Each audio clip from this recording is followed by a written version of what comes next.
গীবত করা যেরকম গুনাহ, গীবত শোনাটাও গুনাহ। ভাইরে, আমলনামা বরবাদ হয়ে যাচ্ছে। কিয়ামতের ময়দানে যখন দেখবেন হাজার হাজার গীবতের মামলার আসামি, একটা গীবতের বিচার হওয়া ছাড়া পাও নাড়াতে পারবেন না ভাই।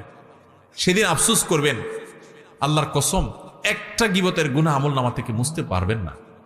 কিন্তু দুনিয়াতে এখনো সুযোগ আছে। আসুন আমরা প্রতিজ্ঞা করি, গীবতের ভয়াবহতা জানার পর চেষ্টা করি দূরে থাকার, কিন্তু কিছুদিন পর আবার গীবত হয়ে যায়। এখন গীবতের তওবা কিভাবে করব? এর থেকে দূরে থাকার উপায় কি? আপনারা গীবত কাকে বলে চিনেন তো? নবী সাল্লাল্লাহু আলাইহি সাল্লাম বলেছেন, আতাদরুনা মাল গীবাহ, তোমরা কি জানো গীবত কাকে বলে? সাহাবীরা বলেছেন নবী সাল্লাল্লাহু আলাইহি সাল্লামকে আল্লাহ এবং তার রাসূল ভালো জানেন। নবী সাল্লাল্লাহু আলাইহি সাল্লাম গীবতের সংজ্ঞা দিচ্ছেন যে গীবত হলো যিকরুকা আখাকা মা ইয়াকরাহুহু, তুমি কারোর পিছনে যদি এমন কিছু বলো যেটা তার সামনে বলে সে মনে কষ্ট পাবে, এর নাম গীবত। এখন একটা মানুষের সামনে বললে সে মনে কষ্ট পাবে, এটা তার পেছনে বলতেছেন, লোকটা এখানে নাই, তার অগোচরে আরেকজনের কাছে বলতেছেন, এটার নামই কি? গীবত। এখন যদি সেই দোষটা তার মধ্যে থাকে তাহলেও কি গীবত হবে? কি বলেন? গীবত হবে।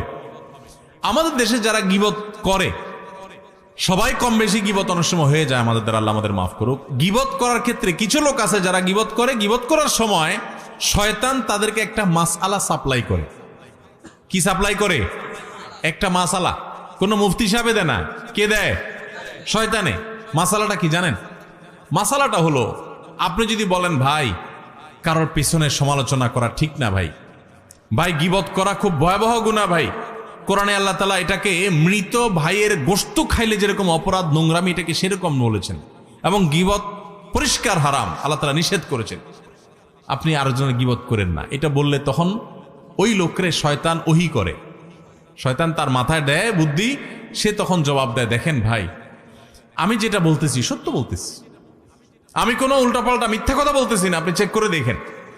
সে গীবতের সংজ্ঞা হয়তো জানে না, আর নাহলে শয়তান তারে দিয়া এই ভুল মাসালা দেওয়াইছে। আরেকজনের পেছনে আপনি কোনো কথা বললেন, যে কথাটা সত্য, কিন্তু তার সামনে বললে সে কষ্ট পাবে, এটা সত্য হওয়া সত্ত্বেও কি হবে? গীবত হবে। আর যদি ডাহা মিথ্যা কথা বলেন আরেকজনের নামে তার পিছনে, তাহলে তো সেটা মিথ্যা অপবাদ, ওটা তো গীবতের চাইতে আরো ভয়াবহ। আবার শয়তান আরেকটা মাসালা শিখাই দেয় যারা গীবত করে তাদেরকে, সেটা কি জানেন? সেটা হলো, বলে যে ভাই যদি নিষেধ করে, ভাই কারোর পিছনে সমালোচনা করা উচিত না, বলে যে ভাই আমি তার সামনেও বলতে পারবো, এরকম বেটাগিরি দেখায় না কিছু লোক? তো বলতে হবে, আপনি যদি এত বড় বেটাগিরি দেখেন না মানুষ হন, আপনি যদি এত বড় বেটাগিরি দেখানো মানুষ হন, তাহলে তার সামনে গিয়ে বলেন, পিছনে কেন বলতেছেন? ইসলাম বলে মানুষের প্রশংসা হবে পেছনে, আর তার ভুল ত্রুটির সমালোচনা হবে তার সামনে।